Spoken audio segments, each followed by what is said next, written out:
Another day, another art mga kalikha. At syempre, isang mapagpalang araw para sa ating lahat. For today's video ay ituturo ko sa inyo 5 basic types ng towel folding na usually makikita natin sa mga resorts at mga hotel. Shout out sa ating magigiting na mga housekeepers dyan. O saludo ako sa inyo sa kagalingan nyo sa pagre-ready at pag-prepare ng mga bedrooms. At syempre, kung bago ka pa lang sa aking channel, huwag kalimutang mag-like, share, comment down below at click mo na rin ang notification bell para mag-updated ka sa mga videos na gagawin ko. Huwag na natin ito patagalin pa, kalika. Kung handa ka na, let's G! A few moments later. Ang una natin gagawin mga kalika ay ang tandon. So, tupiin lang natin ito pa square. Yan, ganyan. Sunod ay, gawin natin itong pa-triangle. Yan, ganyan.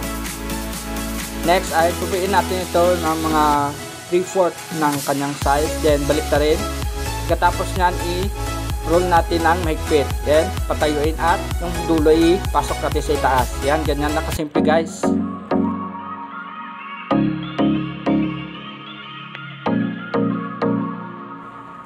Next natin gagawin guys ay ang rose. Tinupin natin ulit ito pa square. Then, mula sa gilid, tumupi tayo ng kaunti. Unti-unti hanggang sa parating tayo sa itaas. Magtira tayo ng kaunti guys ha. Then, balik na rin natin ito. I-roll natin ulit. Yan, ganyan. Then, patayuin. Yung sobra ilagay natin sa pailalim. Then, balik na rin yung katira. Yan guys, ganyan na kasimple guys ang ating rose.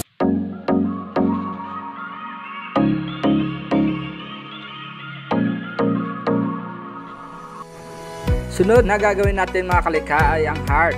So, pigilan lang natin ang center na part ng towel. Then, i-roll natin ito ng paunti-unti.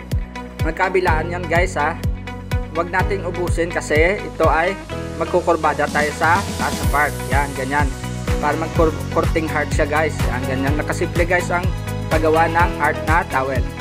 Ayan, ganyan lang guys. Yan. Diba? Ang ganda tingnan.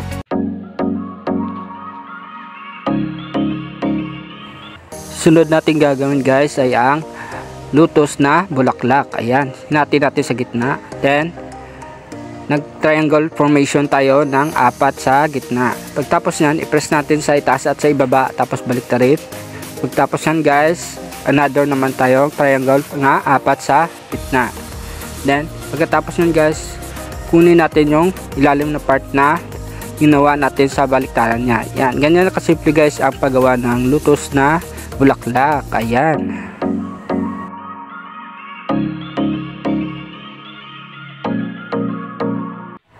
At ang panghuli natin gagawin guys ay ang octopus. Ayan. So nakikita nyo, pinupi-tupi ko mula sa pinakadulo na part ng towel natin.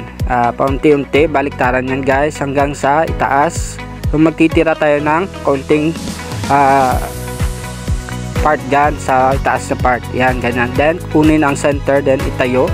Pagkatapos nun guys, ibalik natin pa taas ang natirang part. Then, itupi pabalik. Then, ayusin lang guys yung mga galamay niya hanggang sa maging kurbang octopus siya guys. Ganun na kasimple guys.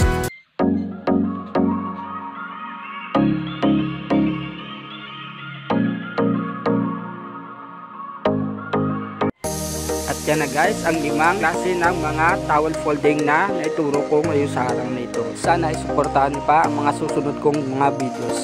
Hanggang dito na lang guys, hanggang sa muling pagkikita. Paalam!